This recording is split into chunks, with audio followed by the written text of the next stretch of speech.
Hello and welcome to Kuma English Listening Hub. Today's topic is something we all do, but many people never see what happens next: recycling. When you put a bottle, a can, or paper into a recycling bin, where does it go?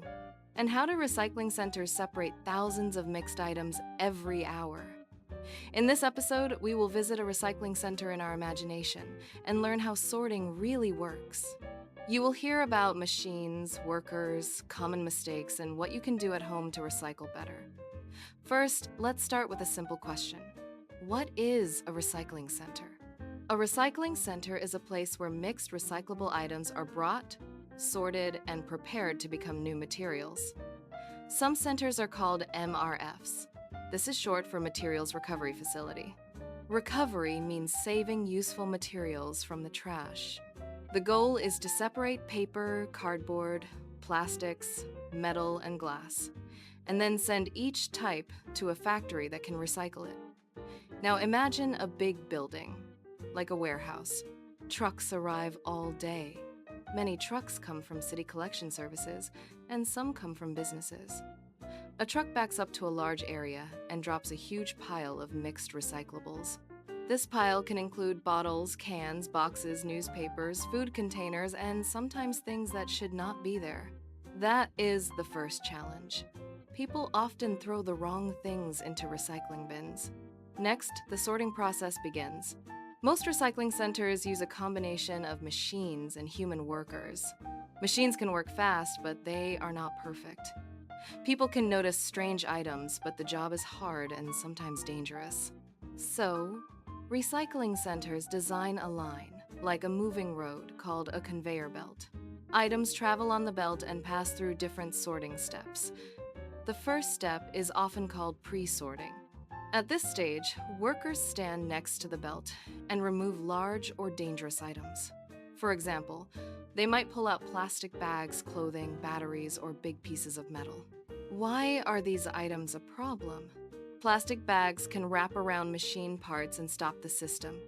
Batteries can cause fires if they are crushed. And clothing is not usually recyclable in a normal recycling bin. So pre-sorting helps protect the machines and keeps the process smoother. After pre-sorting, the items move to machines that separate by size. One common machine is a spinning screen, sometimes shaped like a big drum. Imagine a giant cylinder with holes. Small items fall through the holes, while larger items stay on top and move forward. This helps separate things like glass pieces and small plastic from larger cardboard and containers. Some centers also use flat screens that shake or move in a wave-like motion. The purpose is the same: separate smaller materials from bigger ones. Now let's talk about cardboard and paper. Paper and cardboard are usually light and flat. Because of their shape, they often move differently on the conveyor belt. Many centers use a machine that pushes flat items up and away from the rest. You might wonder, why separate cardboard early? Cardboard is valuable and easy to recycle, but it can also cover other items, like a blanket. If cardboard stays mixed too long, it can hide bottles and cans, making sorting harder. So separating it early makes the rest of the process more accurate.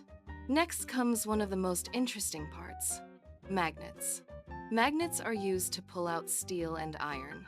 For example, many food cans are made of steel. As the mixed items pass under or near a strong magnet, the steel items are attracted and lifted away. This happens quickly, almost like magic. But not all metal is magnetic. Aluminum, like many drink cans, does not stick to a magnet. So how do recycling centers separate aluminum? They use a special machine called an eddy current separator. This machine uses a fast-spinning magnetic field. It creates a force that pushes aluminum away from other materials. So, while steel is pulled by magnets, aluminum is pushed away by this different kind of magnetic effect. It sounds complex, but the result is simple. Aluminum cans move into their own line. Now let's look at plastics. Plastics are tricky because there are many types. You may have seen numbers on plastic containers like 1, 2, 5, and so on. These numbers tell the type of plastic. Some recycling centers can separate plastics by using optical scanners. An optical scanner uses light to identify materials. It can read the surface of an item and decide if it is a certain plastic type. Then, a burst of air pushes that item into the correct section. So, a plastic bottle might fly to the left with a quick air push, while another type of plastic goes straight. This is fast and impressive, but it depends on the item being clean enough and shaped in a way the machine can recognize. What about glass? Glass can be recycled many times, but it is difficult to sort in mixed recycling. Glass breaks easily. When it breaks, tiny pieces spread everywhere. Some centers try to remove glass early using the size-separating screens we talked about. The small broken glass pieces drop down and are collected. But there is a problem. Broken glass can mix with small bits of paper and plastic, so glass recycling sometimes requires extra cleaning later. In some places, people are asked to separate glass from other recycling at home. That makes recycling easier and safer. Now, let's talk about a word you may hear: contamination. Contamination means the recycling is mixed with non-recyclable or dirty items. This is a big issue. For example, a pizza box with a lot of oil and food stuck to it may not be recyclable. The oil can ruin paper fibers. Another example is a plastic container full of leftover soup. When it spills, it makes paper wet and dirty. And then that paper may no longer be recyclable. So one dirty item can damage many clean items. Let's look at some common mistakes people make. One mistake is wish cycling. Wish cycling means you put something into the recycling bin because you hope it is recyclable, even if you are not sure. For example, toys, garden hoses, and coffee cups often get put into recycling. But many of these items are made of mixed materials and cannot be sorted easily. Coffee cups are a good example. Many paper cups have a thin plastic lining inside. That lining makes them harder to recycle. So, it is better to check your local rules than to guess. Another mistake is putting recycling inside plastic bags. Some people think it is helpful to put all recyclables in one bag, but recycling centers often cannot open and sort the bag safely. And the bag itself can jam machines. Many centers ask people to place items loose in the bin. Again, rules can be different by city, so it is good to check. So, what happens after sorting? After materials are separated, they are usually pressed into large blocks called bales. A bale can be a big cube of cardboard or a tight block of crushed plastic bottles. These bales are easier to store and transport. Then trucks take them to recycling factories. At the factory, materials are cleaned, melted, or broken down into raw material. Paper becomes pulp.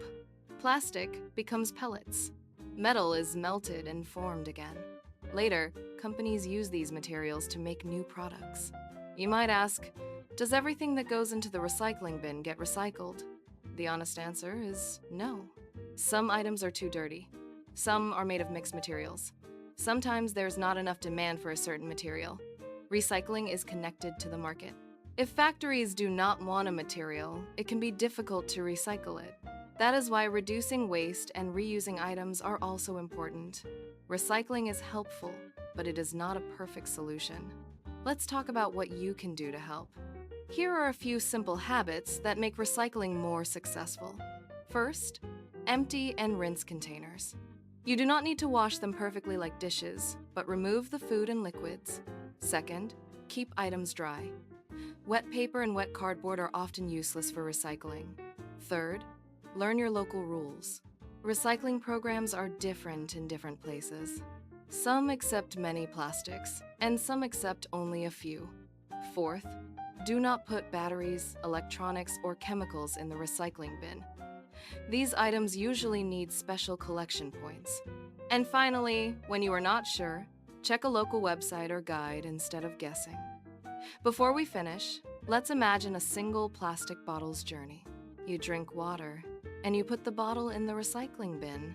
A truck picks it up and brings it to a recycling center. The bottle falls onto a pile with many other items. It moves onto a conveyor belt.